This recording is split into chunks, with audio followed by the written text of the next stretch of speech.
இன்றைக்கி நம்ம கொத்தமல்லி தொக்கு தாங்க பண்ணியிருக்கிறோம். இதுக்கு 2 கட்டுக்கு கொத்தமல்லி எடுத்துகிட்டு நல்லா கழுவிட்டு பொடிசாக கட் பண்ணி எடுத்துக்கலாம். இப்போ ஒரு கடாய் அடுப்பில் வச்சுக்கிட்டு 1½ ஸ்பூன் கடுகு சேர்த்துக்கலாம். 1 ஸ்பூனுக்கு வெந்தயம் சேர்த்துட்டு நல்லா செவந்து வர வரைக்கும் வறுத்து எடுத்துகிட்டு ஆற விட்டுறலாங்க. அதே கடாயில் 1 ஸ்பூனுக்கு எண்ணெய் சேர்த்துக்கலாம். கொத்தமல்லியை சேர்த்துக்கலாங்க. ஒரு கைப்பிடி அளவு புதினா இலையும் சேர்த்துட்டு நல்லா வாசனை வர வரைக்கும் நல்லா வதக்கி எடுத்துக்கலாங்க. பாருங்கள், அதுக்கப்புறம் இதையும் ஆற விட்டுறலாம். ஒரு பெரிய லெமன் சைஸ் புளியை நல்லா கரைச்சி எடுத்து வச்சுருக்கிறேன். இதில் 1½ ஸ்பூனுக்கு வத்தப்பொடி சேர்த்துக்கலாம். 1¼ ஸ்பூனுக்கு உப்பு சேர்த்துக்கலாம். நல்லா இதை கரைச்சி எடுத்துக்கலாங்க. இப்போ நம்ம வறுத்து வச்சுருக்கிற அந்த கடுகு வெந்தயத்தை நல்லா பொடியாக அடித்து எடுத்துக்கிட்டு மல்லிச்செடியும் நல்லா குறகுறப்பாக இந்தளவுக்கு அடித்து எடுத்துக்கலாம்.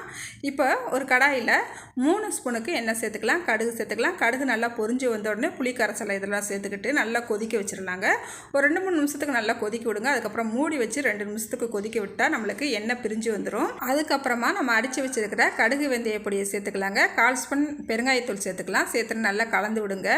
இப்போ நம்ம அடித்து வச்சுருக்கிற கொத்தமல்லி இலையும் சேர்த்துக்கலாம். சேர்த்துட்டு நல்லா 2 நிமிஷம் நல்லா கலந்து விட்டுட்டு அதுக்கப்புறம் மூடி வச்சு எண்ணெய் பிரிஞ்சு வர வரைக்கும் இதை விட்டால் போதுங்க. நம்மளுக்கு இப்போ கொத்தமல்லி தொக்கு செம்ம டேஸ்ட்டாக ரெடி ஆயிடுச்சுங்க. இந்த தொக்கை சாதம், சப்பாத்தி, இட்லி, தோசை எல்லாத்துக்குமே வச்சு சாப்பிட்லாங்க. அவ்வளோ டேஸ்ட்டாக இருக்குங்க.